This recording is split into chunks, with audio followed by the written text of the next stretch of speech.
Hello and welcome to Independence, it's the FIEC podcast. My name is Adrian Reynolds. I'm head of National Ministries for the FIEC, and I'm joined by Phil Moore, who's from Cornerstone Church Music Ministry, various other things you may have seen him in as well. And this is a special bonus episode, not for leaders, which our podcast is normally for, but for piano players actually. Lots of churches have music that is led by a pianist, sometimes just on their own, sometimes playing with other people, and lots of questions about how do I do that well. We were both at a conference that you were leading. You did it very well, I might say, and helping musicians think about that question, helping pianists think about that question. The room was full, wasn't it? Lots of people thinking, how do I do that? Yeah. So this is a bonus episode, which we're hoping if you're an FIEC leader, you'll pass along to your pianists, and if you're a pianist, welcome. And for this episode, we want to help you think a little bit about how to accompany music well, so that people can sing well. Yeah, right? Absolutely. And I guess I appreciate that there'll be people in a whole range of different places of this. Some people who will be very much playing piano as part of a band. Some people who will be leading a band with a piano. Some situations where it would just be piano. And so hopefully there'll be something for everyone in this. But I do appreciate there's a lot of ground to cover there. And people won't necessarily have the kind of instruments we've got in front of us. We both got stage pianos. That's right. They happen to be the things we play, but you might have an upright or an old grand. It might be in tune, it might be out of tune, who knows? Yes. So this is for pianists of all kinds. When I brought it home to my wife when we first got married, she was like, "Oh, it's very red. It doesn't quite match the wallpaper." That was the trouble. Well, mine is made by a company founded by Stevie Wonder, so I feel like I've got the moral superiority here. Anyway, Phil, you're going to be the teacher for this half hour together. I'm willing to learn. I've been playing the piano a long time, but I'm longing to learn. So you're going to help me through with just some practical tips about how to lead well from the piano. Yeah. Some of them we'll have to explain if you're just listening to the podcast rather than watching it, but we'll explain as we go. So over to you, sir. Yeah. Help me out here. I think, just to kick us off, I'm going to get Adrian to play something, and then we'll give him a bit of critique. Oh dear, what would you like me to play? Do you want to start with a bit of Amazing Grace? Would okay, Amazing Grace, I'll give it a go. So you imagine it's Sunday morning, you're there in front of the congregation, not in front of me, What would you do? And you want me to play this as I would play it? As you would play it, that's it. Okay, so I think I would give people... I think I would be thinking to myself, I want to give them a bit of a tune so they know what they're singing, but I also want to give them an in. Yeah, yes. So with Amazing Grace, it's relatively straightforward because people know it. So I guess I would do something like this.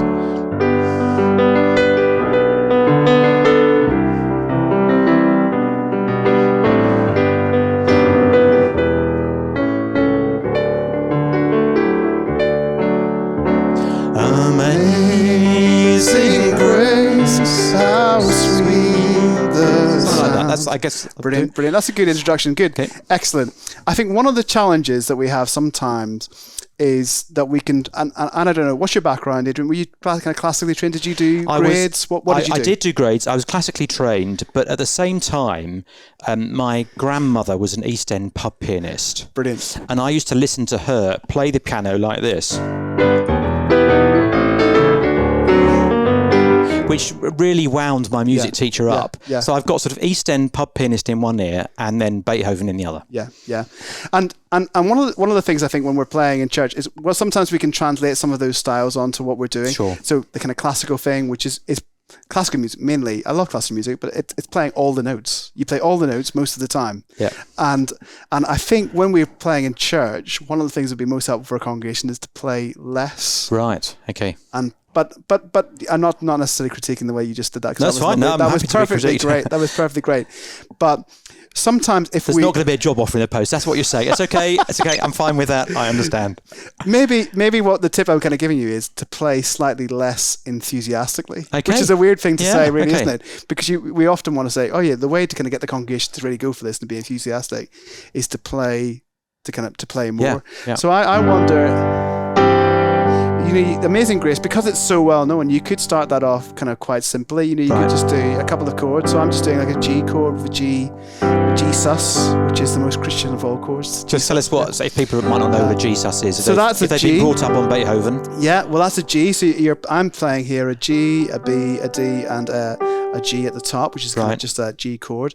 And then if you put a C in the middle of that, that's a G sus rather than the B. So if you shift your second finger to a C, that just gives a nice little groove. That's a really useful little kind of little riff to do in a lot of songs, or even between verses of songs, is just having a slightly rocking thing. So you could do something as simple as that, just as a little filler, and then go to the verse. Amazing. Can I have a go? So yeah, you have a go. There's my G chord. Yeah. There's it essentially with Yeah. Okay.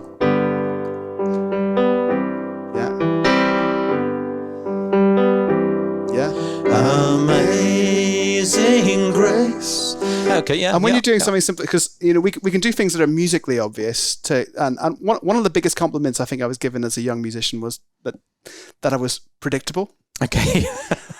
Or followable, I think, as they said. The thing that a musician never really wants to hear deep in his heart. Yeah, okay. But I think being a church musician, I think that's one of the best things to work on. Right. Is how can you be as followable as you possibly can be by the congregation. And one of the ways we can do that is being simple. So it's doing that, and then, but how do we make it obvious that we're about to start? Yeah, okay. There's nothing worse than when people kind of dribbling in. Yeah. Right. So you want the A of Amazing Grace, not just amazing. That's it. Okay. So one of the tips that I was given by my friend Ben Slee, who works in a church in London, he said there's a 4 letters which kind of actually spell out his name, which I think is a bit self-indulgent, really, But anyway, Ben S. Oh, okay, Ben S. Okay. Ben S. If you remember Ben S. Right. And so B is for breathe. So before you start, you need breathe. Breathing's good. It's encouraged. Breathe. And giving some eye contact to the congregation as well. So I think sometimes we can have the tendency to be kind of crouched over and kind of locked into it. So that's the E. So breathe, and then a bit of eye contact. Looking at your congregation. That's not going to work well if you're listening, but you are staring me out when you say that. I am staring you out. Yeah, a bit of eye contact. Yep. A little nod for the congregation as well. And then that's the N. So breathe, eye contact, nod, and then the S is smile. Okay. And I think that's actually really important for church pianists. Sometimes our tendency can be that we're either quite stressed out or anxious about what we're doing. So we can, our default kind of relaxed face or playing face can be quite fierce. Right. So when you're looking at your congregation, actually just smiling gives them a little visual cue. So if you do a breathe, an eye contact, a little nod, and a smile, as somebody who's leading the music, I don't know, piano or a guitar or a singer. Yeah.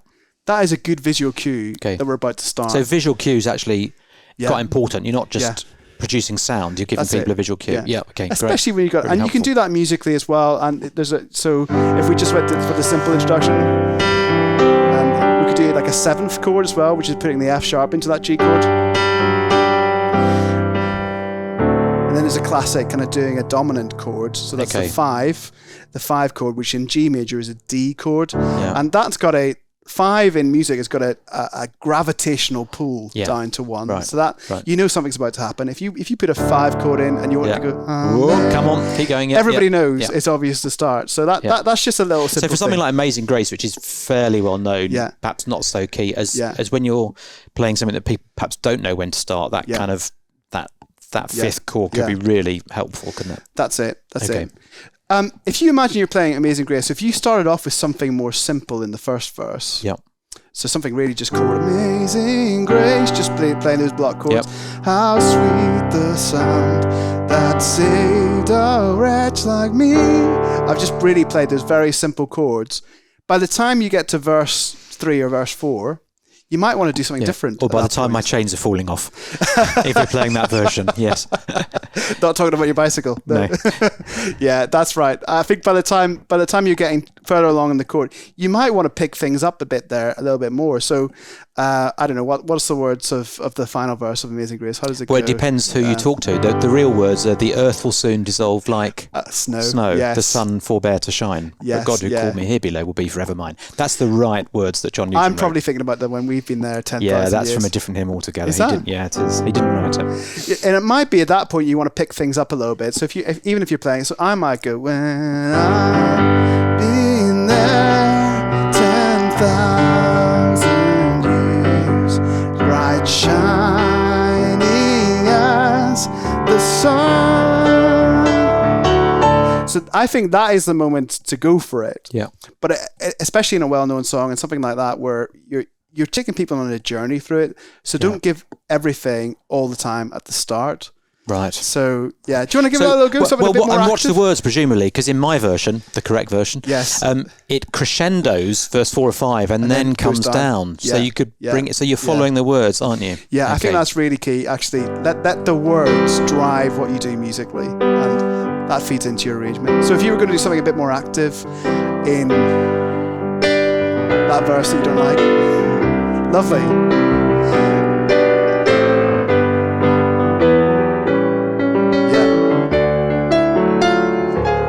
And one of the things you're doing really well there, Adrian, is you're using... Apart from that wrong note, yeah. Well, you're using chords to kind of add a bit of colour to the to the music. So you are my grandmother would be pleased, but Mrs. Easdale wouldn't. My piano teacher, okay. And I think that is a way to do it, and that could be very simply just adding in some of those extra notes into a chord. So we talked about adding in the sus, which is the fourth.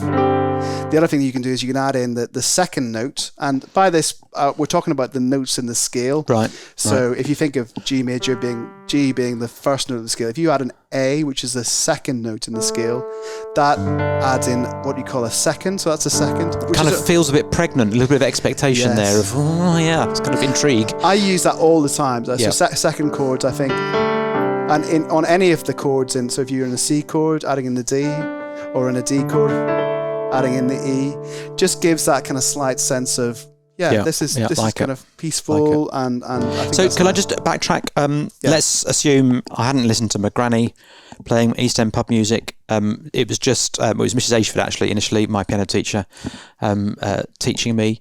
I wouldn't really know what chords were, frankly. Yes. Yeah. So I think it sounds like it's good to know at least some basic chords, isn't it? So you can go and look them up in a chord book or look online or something. Online. Yeah. Okay. And your very basic chords will just be what they call triads. So that's 3 notes, which is the first, the third, and the fifth. Okay. So in G, that's G, B, and D. So that's a very simple chord. And you can do that in any key. Yep. But to make it, and this is where it gets more challenging. I think to kind of increase the, I don't know how nice that sounds really. You want to spread that chord out a bit more. Right. So I think having your octaves in your bass, I think that's a really good way of adding depth to things. And just spreading. And then out you the can right put that hands. second in. You can put just the second feels in. That. Yeah. Okay. That's it. I think that's a really nice way to do it.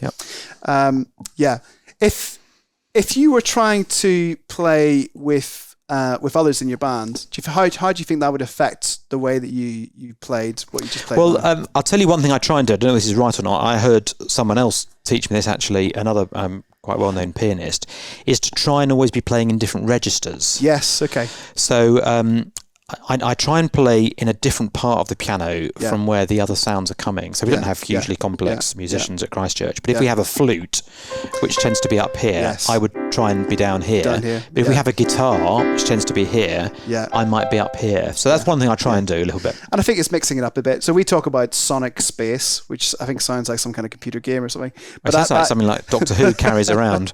That is your different registers. Right. And the simplest way to think about that is, as you just said, think about the kind of the low end, the middle, and the high end of the piano. I think you're right. So an acoustic guitar, an electric guitar will be around the middle. If you have melody instruments, they'll be around the top, and obviously your bass guitar, if you've got a bass, will be down the bottom. So try not to interfere. If you want to be friends with your bass player, you don't want to take too much. Can you be friends with the bass player? I think we should be. We should love them, but don't do too much of that. So those kind of octaves and stuff. It can begin to sound really muddy. I think we will have all experienced a situation where we've walked into and we've heard music and it just doesn't kind of come across that well. It kind of sounds quite either bottom heavy or top heavy. So if I've got a bass player, my left hand can be here. It doesn't need to be there. That's right. Or your left hand can be off the piano completely. What? And we've got to comfort it. What am I going to do with it? You can't. This is stretching me, Phil. I have to admit. Yeah, I think.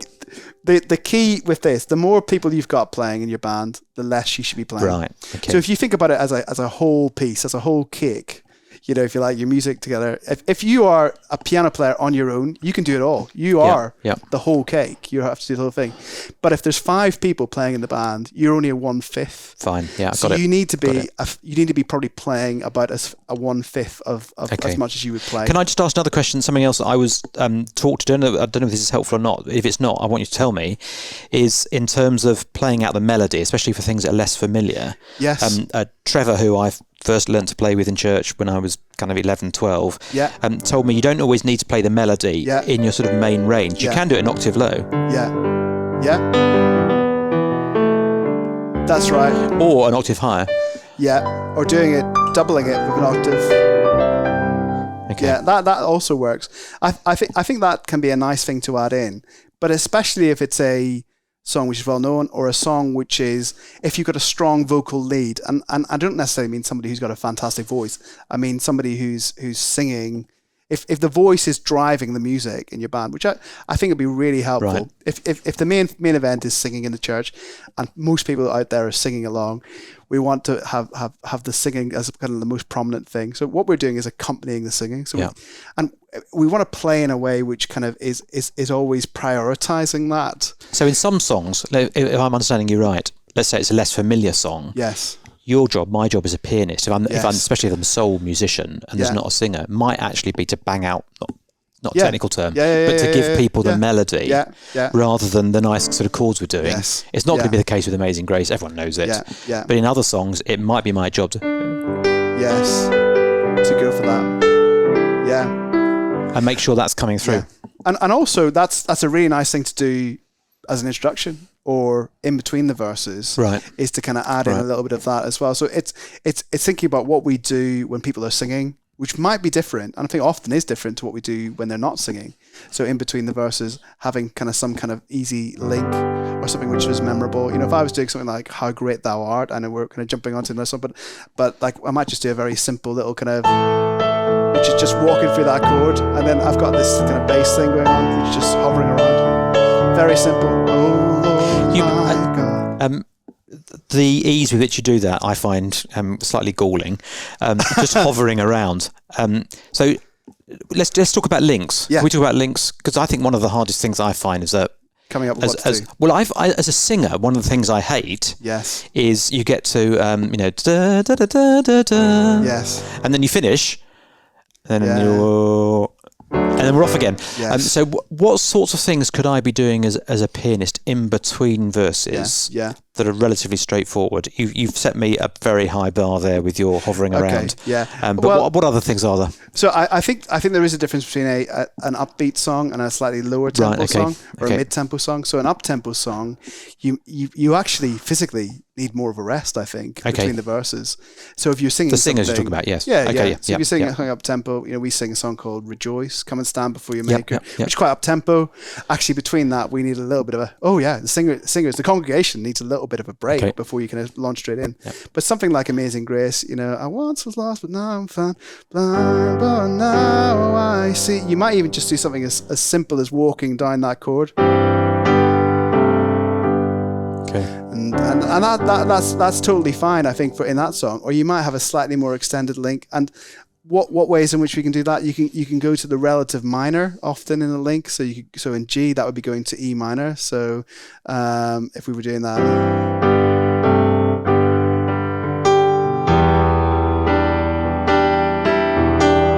then maybe to the dominant or to the chord 4. So you've gone there in G. You've gone from E minor to C. And that's just a spur of the moment idea. That's just a 2-chord sequence. That's hovering around. We don't need to overcomplicate it. We don't need to have loads of chords, all the notes, all the time. I think less is more when it comes to that. Keep it simple and keep it predictable. Last phrase of the hymn over again. So yes, you could do that. Yeah. So that was me singing. Da, da, da, da, da, da. Yes. Yeah. That's it. Yeah. And that's often a good way to bring people in. And so in an introduction is going out for the beginning of the melody, which is nice. It's a nice little reminder, isn't it? Of it lets people know what the first note's going to be, which is helpful. And so we do that. Another song might be like 10,000 Reasons. Yep. So So what key are we going to do? Let's go for E flat. Let's go for E flat.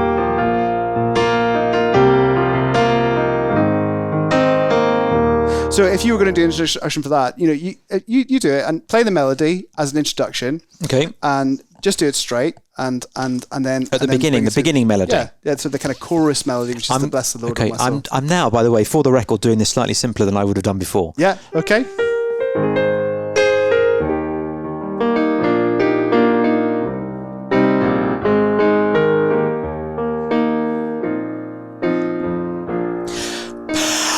Big breath. So you actually, so that was lovely.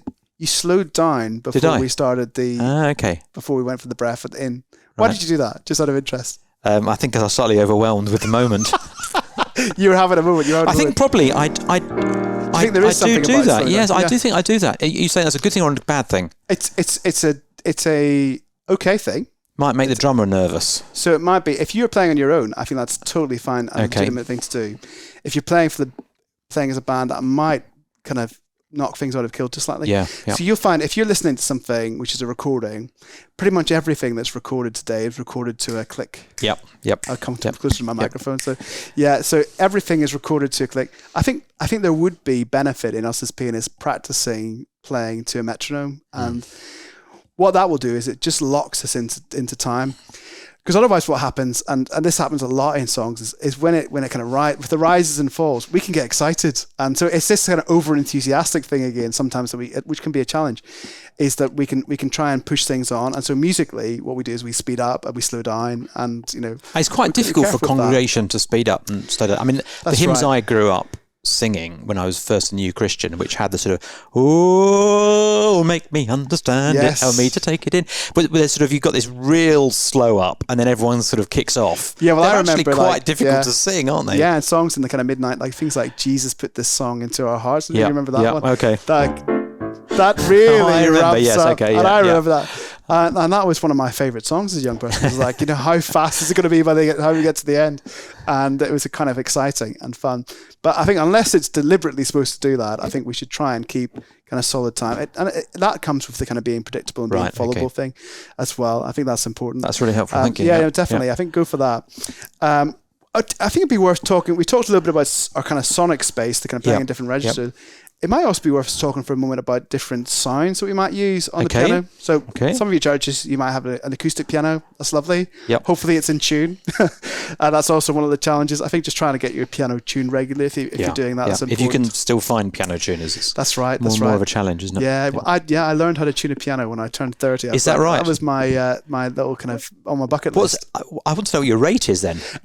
When can you come round? I don't know if I'd necessarily trust myself commercially on this, but I will do it for free. That's fine. Okay. Right. So let's get back to piano. Sorry. Yes. So different sounds. So this is called a Nord. Other red pianos, I'm sure, are available. Yeah. But what's kind of helpful about the way that this is laid out, and you might look at this and think, wow, there's lots of buttons here. It's very complicated. I feel like I'm on the flight deck of a small jumbo. You feel like you could land a plane with this thing. Yeah. But really, we've just got 3 sections here, and this is 3 sections that are quite helpful for us to think about within kind of worship and piano. And we've got an organ section, which is obviously kind of more traditional. Generally, this is jazz organs and Hammonds and things. We've got a piano section, and we've got a synth section. I think often when we hear that word synth, we think kind of synth lead stuff, kind of 80s, really kind of in your face. What used to call a saw lead. Yes, exactly. That's the one. Yeah. But the way in which we can kind of tastefully and subtly use synths is to use a kind of what we call a pad sample. And that, you can hear it there. It kind of gives that sort of ethereal kind of background sound. And that's really lovely. Actually, we were recording a service for BBC Radio 4 the other day, and one of the producers came in and I hadn't actually turned my pad on. He said, it'd be really nice to have sort of some kind of synth pad in the background just to help fill out the sound a bit more. And that language of kind of filling out the sound is really helpful. So if we go back to the kind of G, so if you can hear that, that's just being sustained a bit more. Yeah. So we're just doing a little kind of G, working out to the 7th. That just adds a kind of nice space. Very simple thing to do. Again, it can be overdone, and less is more with that. So you could have that in a kind of fully in your face, and if that all the time, that's just a bit too much. It's like, wow, we're going to the Starship Enterprise has arrived.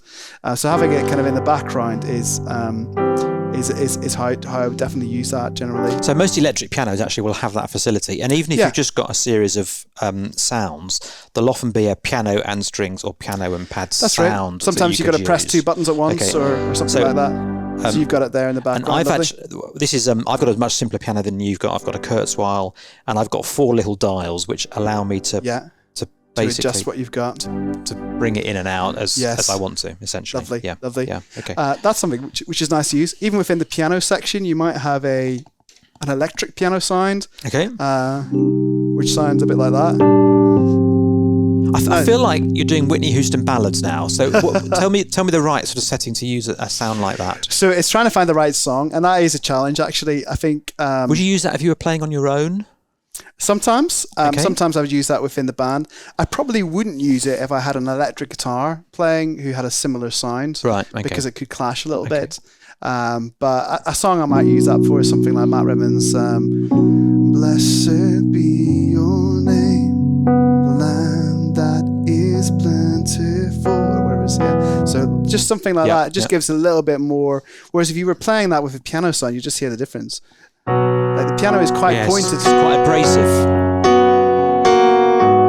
And that is just a way of making things slightly more mellow. Yeah. So it's trying to find, I wouldn't use it all the time. I don't use it every week, but it's something that's, in the arsenal that you can use for that. We also sometimes use organs. Again, if I was playing in a band setting, so you might play something which is a bit more kind of jazzy or up-tempo. On the piano, you do something like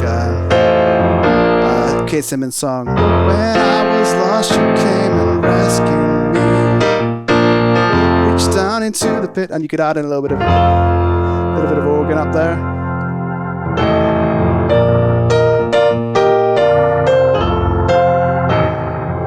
That's one way of doing that, and it's just an effect.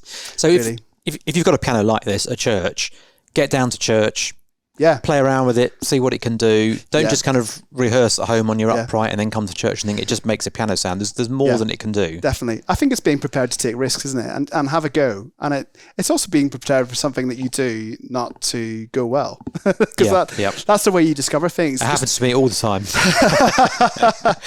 Having a curiosity about what you do as you play and as you lead, I think that's important. And what do you mean by that, a curiosity? That's just playing around. So playing around with chords, playing around with sounds, playing around with your sonic space. So which part of the piano am I going to play this bit in?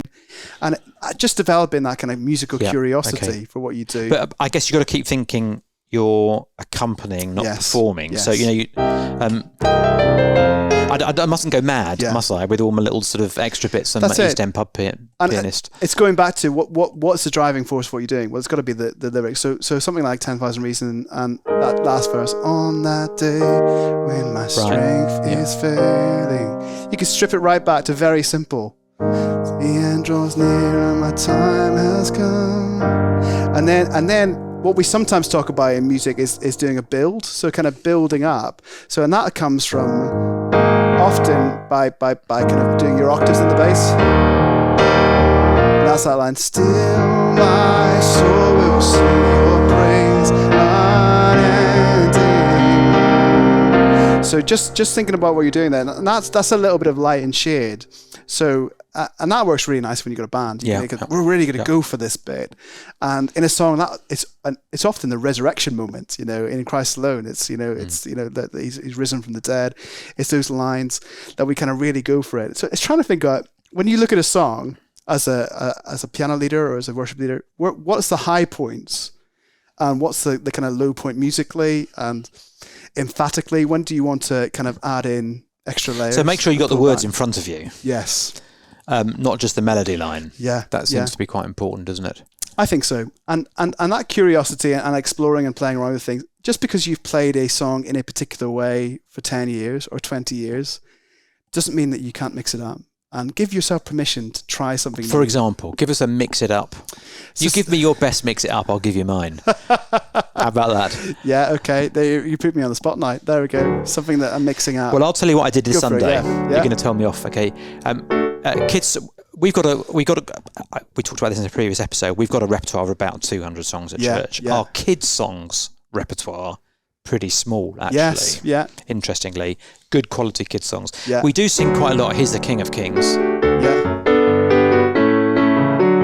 And I'm a bit fed up with it, really, to be honest. It's a good song, but I'm a bit fed up with singing it, every other week. So we just made it a little tiny bit reggae. Okay. Nice.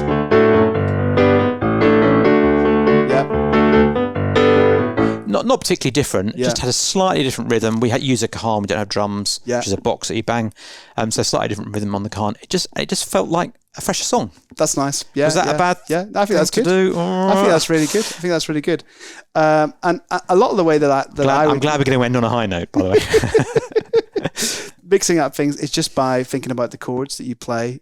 So just adding in slightly different chords, and so across a song, it might be that you have so a song that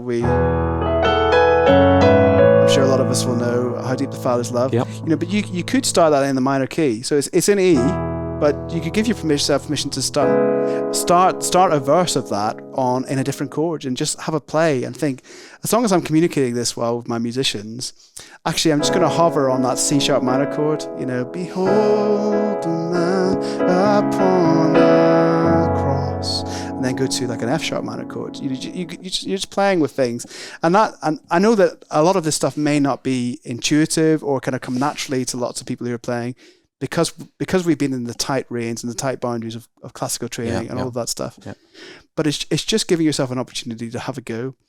And why don't you get together all the piano players from your church and get somebody in? You send us a message. Get somebody in for an evening to spend with your piano players, or send them to some training with like Music Ministry UK. So you're something coming up with Music Ministry, isn't there, that people come along? That's right. There's four conferences this year in Edinburgh, Bristol, London, and Belfast, which are day conferences, and there will be kind of theological training there, but also instrument specific training and sort of time to kind of think about how do we make the most of kind of piano in church, guitar in church, drums, or whatever it might be, and PA as well, and thinking about the tech side of things. So there's something for everyone with that. So we'd love to invite you with that. So this has been a little taster, isn't it? Really, a taster. Really helpful to me. Thanks, Phil. I feel I'm going to play better this coming Sunday. So thank you very much, and thanks for joining us. And I guess if you're a musician, you won't be regularly listening to the FIEC podcast, but perhaps if you're a church leader as well, do come and join us on any other episode. We'd love you to have us. We'd love you to be with us. I think that's right. Yes. That's what I'm trying to say, and not very well. Thanks, Phil, for joining us. You're very welcome. And see you again soon. Thank you.